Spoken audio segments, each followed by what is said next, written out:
Hello students, today we are going to finish the chapter Life Processes in Living Organism Part 1. Today we are going to talk about the main thing, that is mitosis and meiosis, the cell division. Now let's begin the chapter. Have you all wondered what makes us grow, or what is there that is formed continuously? How our wound heal? How do we grow and develop? How our height increase? How does the blood or the blood cells increase in number, or rather a new organism is formed? This all happens because of the cell division. Now cell division is categorized into two. First one is mitosis and the second one is meiosis. Unfortunately, they sound similar, but they are very different to one another. Mitosis, it happens in somatic and stem cell. Somatic meaning body cells, the regular blood cell, skin cell, stomach cell, all these will be the mitosis. Where meiosis happens in your reproductive organs, gonads, germ cell. Mitosis, one cell duplicate into two cells. That means one cell will divide into two cells and they will be exactly same. That means the chromosome number, they will be identical to one another. Everything, the cell organelles, the other cell component, everything will be similar. So one cell into two daughter cell in mitosis, whereas in meiosis the number of chromosomes gets half. That means how many chromosomes we have? 46. Now when the meiosis division happens in the cell, the daughter cells which are formed will have the half the number of chromosome. That means 46 half will be 23. So that is why we call mitosis a simple cell division, where the diploid cell give rise to a diploid cell. That means 2n in number. 2n is what? 2 into 23. That is 46. 23, why we call? 23 chromosomes are given us from the father and 23 from mother. That makes 46. But in haploid what happens? The number of chromosome becomes half.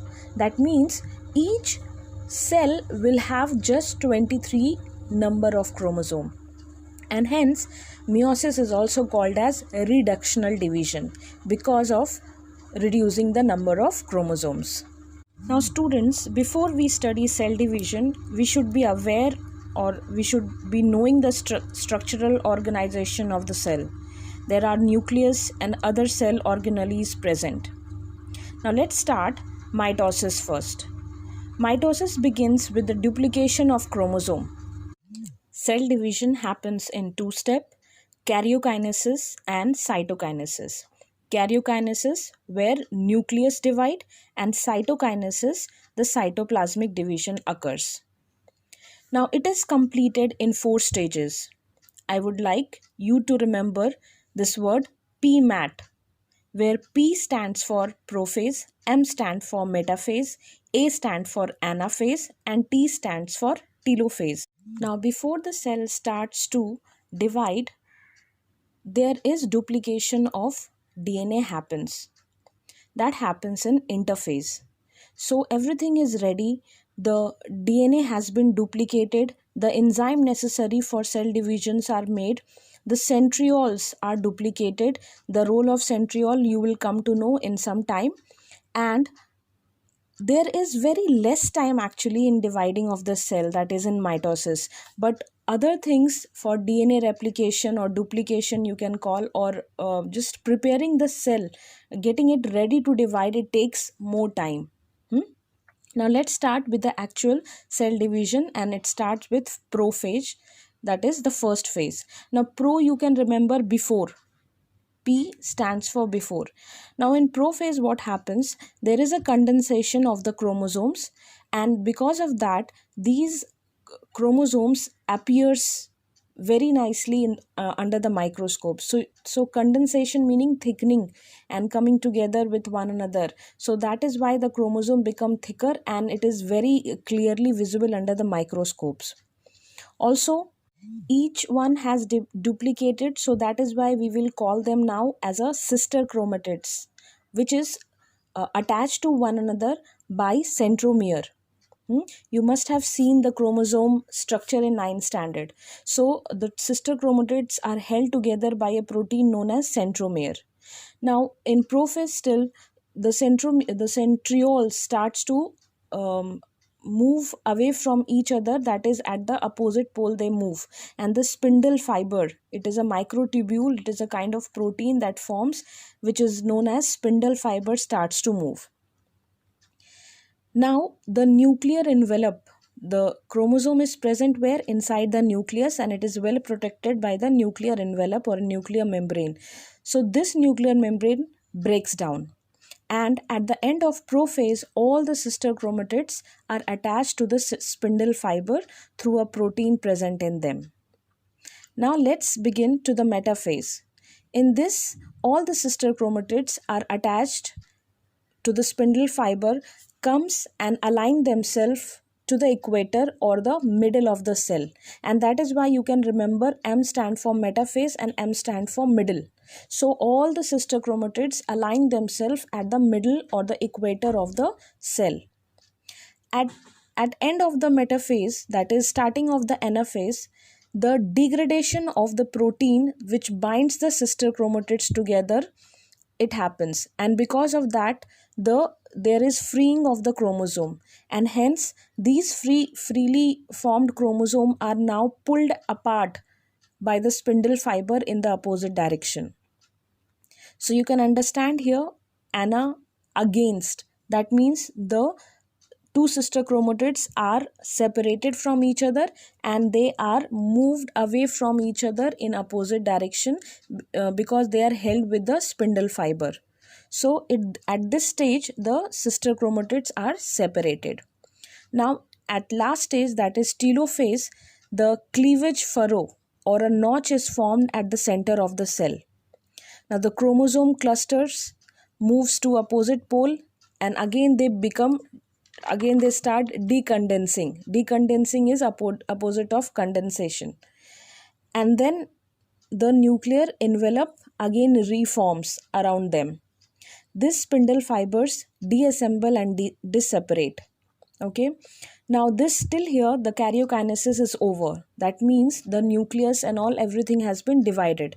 So now it is the turn that the cytoplasm also has to be divided, and hence the two new cells which are formed should be equal, should be very identical. That means nucleus they have been divided, it is all ready.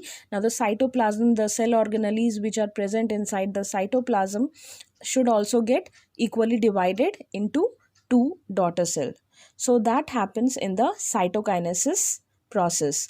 In a plant, this cleavage furrow is not formed, a cell plate is formed, because cleavage furrow cannot be formed because they have a thick cell wall. So that is why in plant cell a cell plate is formed, not a furrow or a cleavage is formed, and this furrow deepens and hence it separates the two cells.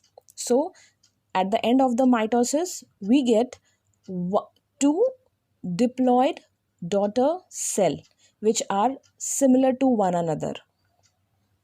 Now there are conditions which ensure the cell division, that is growth factors, size of the cell, nutritional state of the cell.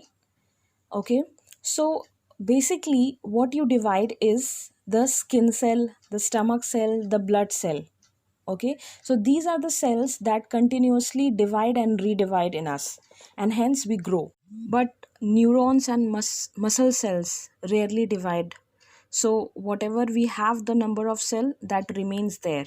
So that is why we tend to say sometimes, like in old people, they tend to have less memory, or the muscle cells, their muscles becomes weak. Because of that they cannot form many new neurons and muscle cell. So hence you remember, so these skin cells, stomach cells, your blood cells continuously do mitosis, whereas the other cells like muscle cells or neuron cells hardly do mitosis. Now come to the meiosis. Why we all look very different from our parents, or the siblings, our brother and sister, are not identical to one another? Well, the answer lies in meiosis division.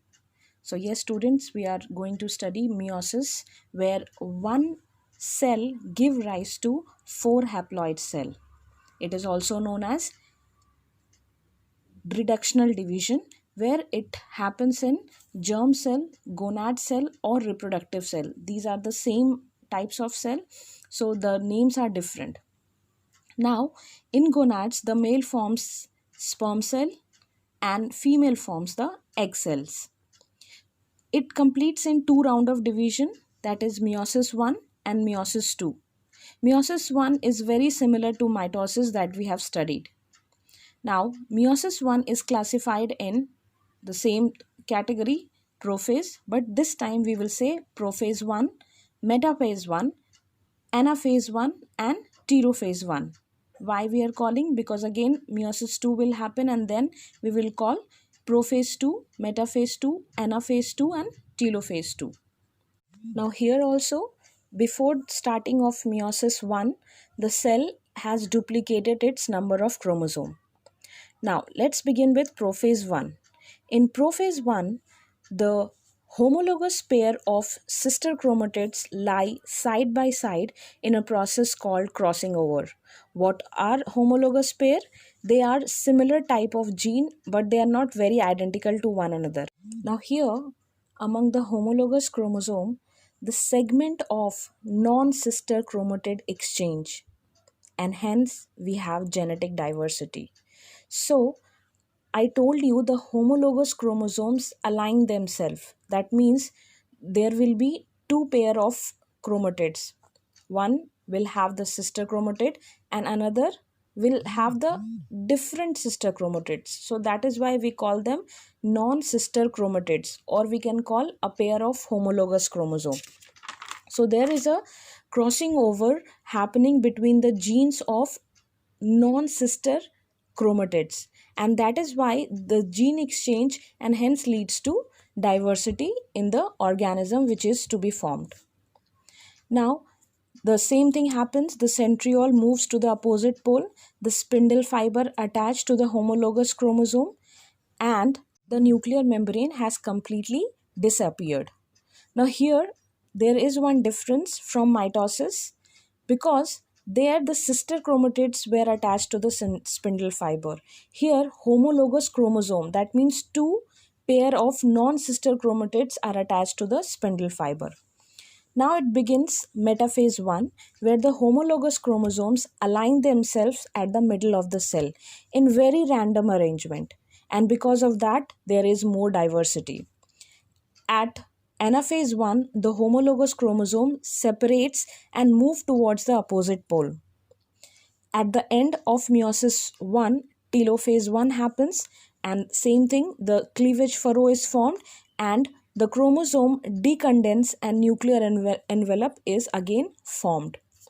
Now it ends with cytokinesis, where the cell organelles divide and hence we used to get two daughter cells. Now here the only difference between mitosis and meiosis 1 is that both the things are same. We are getting same, but the number of chromosome is also same. 46 chromosomes here also, but the gene has been changed. You remember the crossing over, and that is why we tend to call recombinant DNA or the crossing over process. These DNA have the gene of the non-sister chromatids, and that is why there is diversity. Now with these two new daughter cell, again the cell division will happen, and this time meiosis 2. Okay, so we are taking two daughter cells now and we are beginning and going into meiosis 2. Again the process will be same, prophase 1, prophase 2, metaphase 2, anaphase 2 and telophase 2. But at the starting there will be no duplication. So we are starting with 46 number of chromosome, or we can say 23 pairs of chromatids. Okay. uh, Previously in mitosis and meiosis 1, before starting the cell division, the DNA has been duplicated. That means 23 pair of chromatids has gone to 92. Are you understanding? But here we are starting with just 23 pairs of chromatid. It's not making 92. It's not, there is no duplication. So again the same thing will happen. In prophase 2, the chromatid condense, spindle fiber starts to form, nuclear envelope completely disappear, and chromatids attached with the spindle fiber. In metaphase 2, there is alignment of the sister chromatids in the middle of the cell. In anaphase 2, the sister chromatids are separated at the opposite pole. In telophase 2, there is decondensation of chromosomes and nuclear envelope starts to reappear, and because of that furrow the nucleus has been completely divided into two, and then the cytokinesis will happen where the cytoplasm divides and a two haploid cells are formed. Now if we consider one daughter cell that was the end product of meiosis 1, so how many cell it has given? 2. So if we consider 2 daughter cell of meiosis 1, then how many new cell we have got? 4. Are you understanding? We got 2 daughter cell in meiosis 1. So if we take one daughter cell and that happens with meiosis 2, so at the end it will give 2 haploid cell. Similarly with the another daughter cell also 2 haploid cell. So altogether at the end of meiosis 2 we will get 4 haploid daughter cell. So that is the main difference with mitosis and meiosis. In mitosis, one cell give rise to 2 daughter cell and both are similar in chromosome number, but in meiosis, at the end of meiosis, how many number of chromosomes we are getting? 4, and the chromosome number is also half, that is haploid. Now why this happens?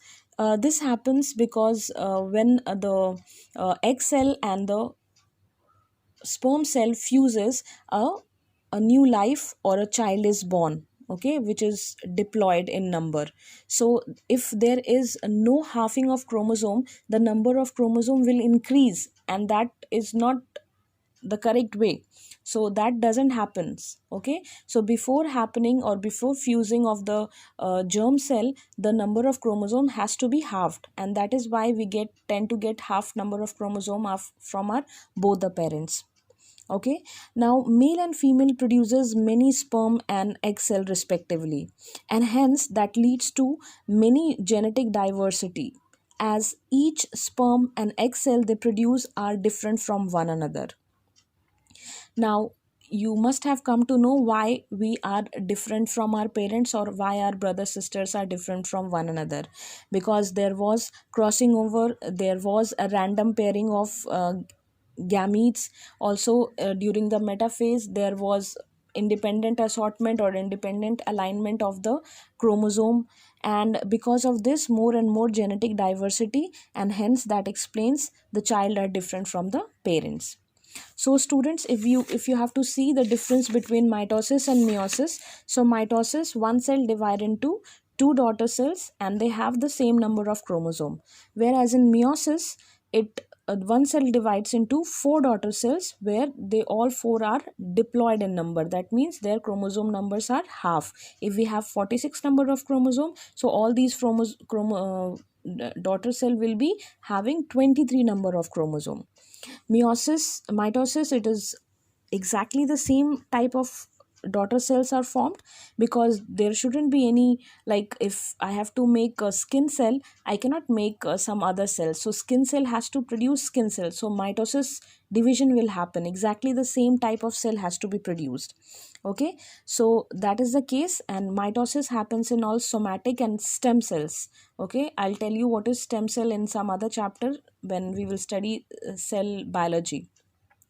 And meiosis happens in germ cell, okay, or you can call it reproductive cell. So this was it about life process in living organism part 1 student. Be updated and be curious.